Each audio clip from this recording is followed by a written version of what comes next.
So Tim, we're here today in Newcastle upon Tyne. It's my hometown. I haven't lived here for the best part of 30 years. And we're standing on its glorious quayside, which has been actually transformed in the time that I've been away. Lots of new buildings have popped up. It's a great place to be. And you could say the same about Newcastle's restaurant scene as well. There's been a real explosion in all types of different restaurants here. Yeah, I think it's an incredibly exciting city for food now. You're close to the sea, so you've got great seafood, there's amazing produce all around, tremendous game, but also it's some really interesting properties and spaces in a post-industrial environment. Also a very, very cool populace who want to buy into that kind of thing, and that's always a good starting point. Yeah, and one of those areas, like you mentioned, is Eastbourne, which is where we're going today. Yep. We're going to go and see Anna Hedworth, and she's the chef at Cook House, which was your restaurant of the year back in 2019. Yeah, it was a weird story. I came up here to do another restaurant altogether. Somebody said, you've got to check this place out on your way out of town. I literally hauled in for a quick lunch. And because they'd been such lovely people and they were so sort of immersed in their area and the stuff around them, and the love of cooking was so evident, I just made them my restaurant of the year. And I can't wait to go back and see them. Yeah, me too. Let's go check it out.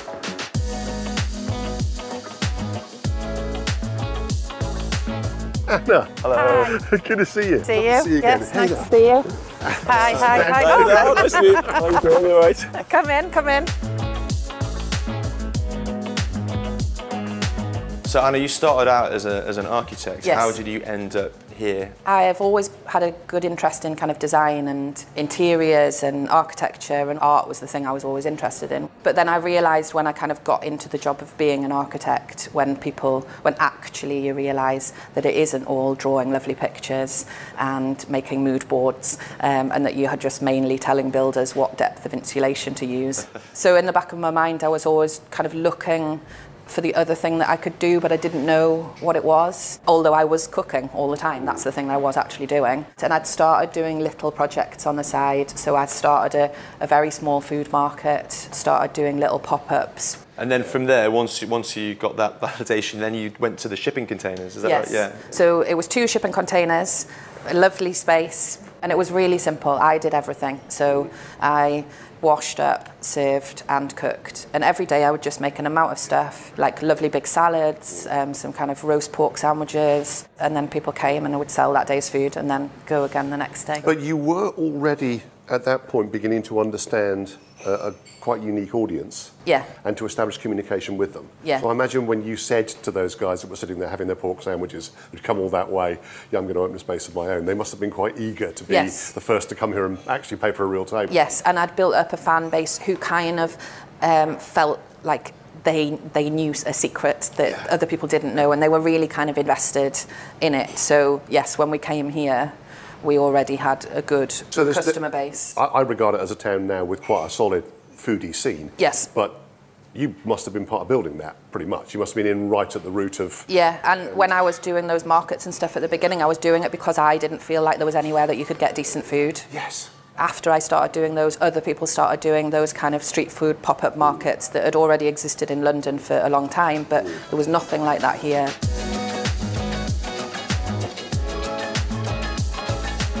So when did you actually end up opening Cook House? We opened here in 2018, December. Wow, so basically just over a year before the world shut down. What was that like? Well, we had a good run. I think just over a year, and then everything ground to a halt, which was very stressful. Yeah. So now, how is it looking at the moment? I mean, costs, food costs, power costs and that kind of thing, is that hitting you hard? Yes.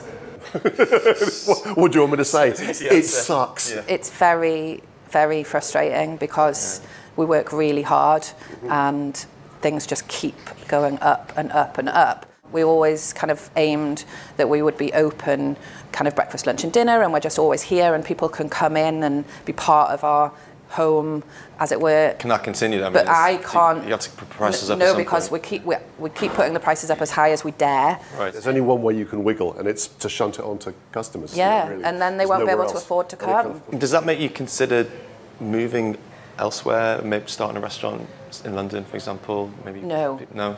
Committed to the northeast. Yeah, I'm always just really thinking about what else we can do. So I'll show you, but we've got a unit next door and that's quite a lot of space. So that has been kind of leading to extra things that we can add onto the restaurant that then sustain the restaurant.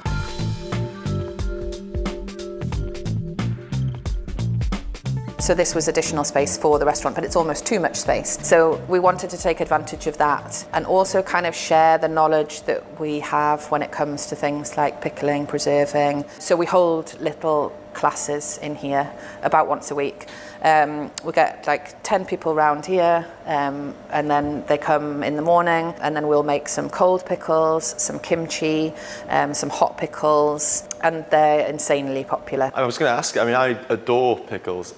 It's quite hard to imagine there'd be the demand for a pickling class in the Northeast. Honestly, they sell out in minutes. Wow. Really, really popular. But I noticed also this would function as a full prep kitchen. Yes. You've got a truck door there. Yeah. I mean, you could basically cater for 200 and get it into a van and get it out of here without disturbing the restaurant at all. Completely, which is brilliant. So we've done like weddings, outside catering, where exactly that. Everything's done in here and it just goes straight, and you don't have to even bother anyone who's trying to serve lunch or whatever in the restaurant. I think the fact that you're selling out these pickling classes, I mean, that must really sort of validate your commitment to the region, right?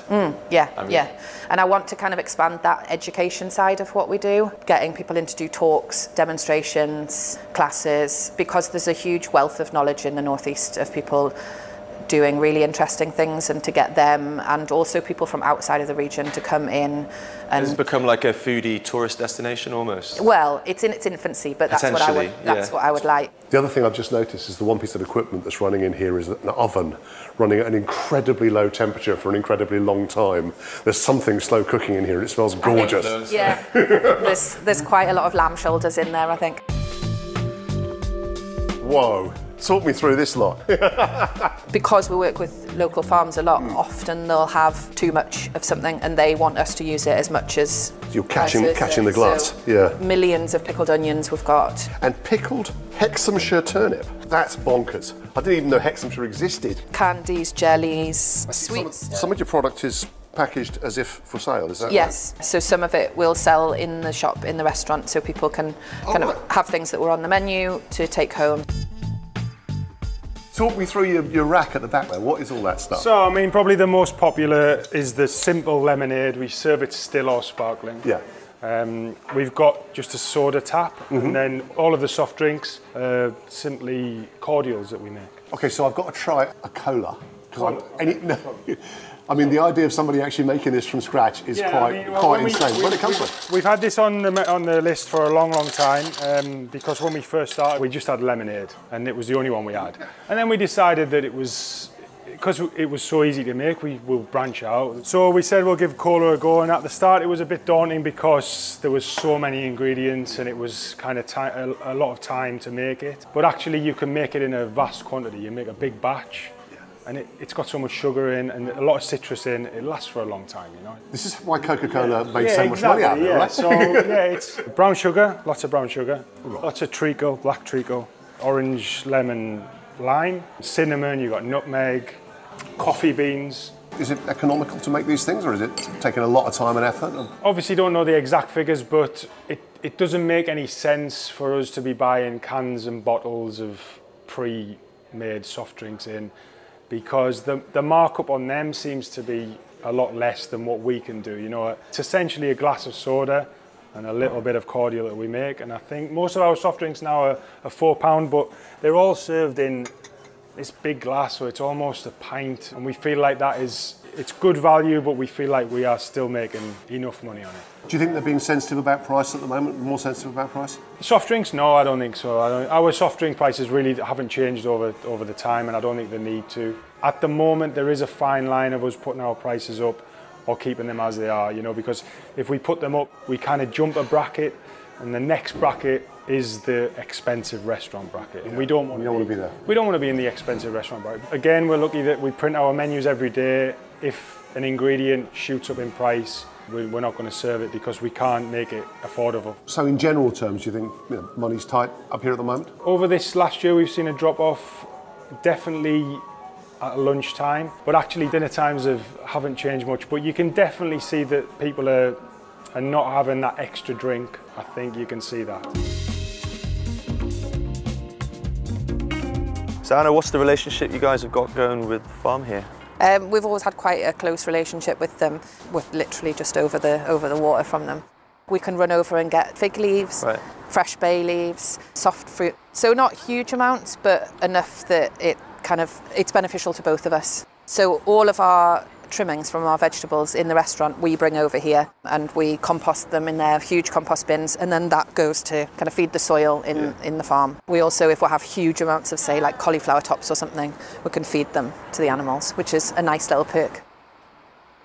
It's clearly like a modest operation here, Yeah. and you're not going to get all of the produce that you need, but a clear effort to use locally sourced produce. And is that the case more broadly? Are you getting most of the produce that you use from the local area? I think pretty much all of our food is from local producers, and then if we can't get it locally, we'll try to go just British, and then outside of that, like seasonal Europe, we will use for things like figs, lemons, oranges, that kind of thing. Always starting from our own doorstep and then working out as we have to.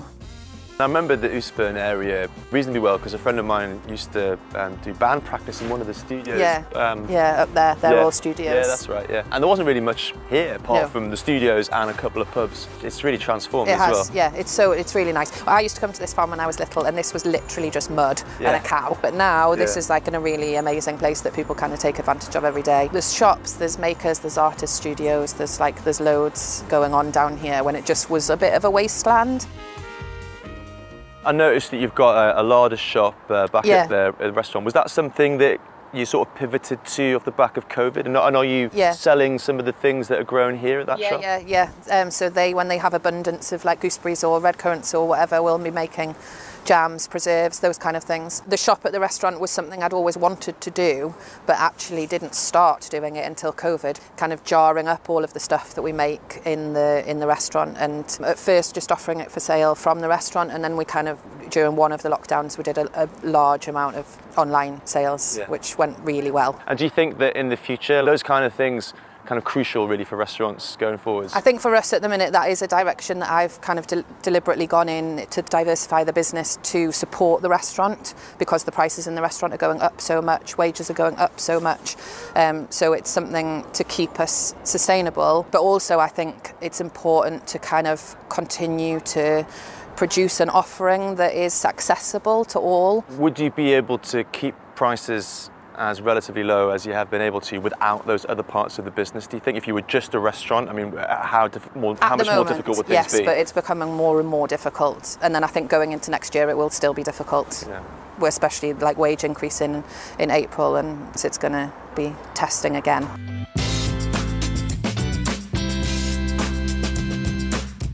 For me, this place is defined by being done with an enormous amount of sort of personal interest and love by an individual. And I think that's incredibly rare in the world of chefs and cooks. There's clearly a massive commitment to the region, and this is a part of the country where people are really struggling, but actually it's a business which is doing pretty well, relatively speaking, because of all the different and interesting things they've got going on.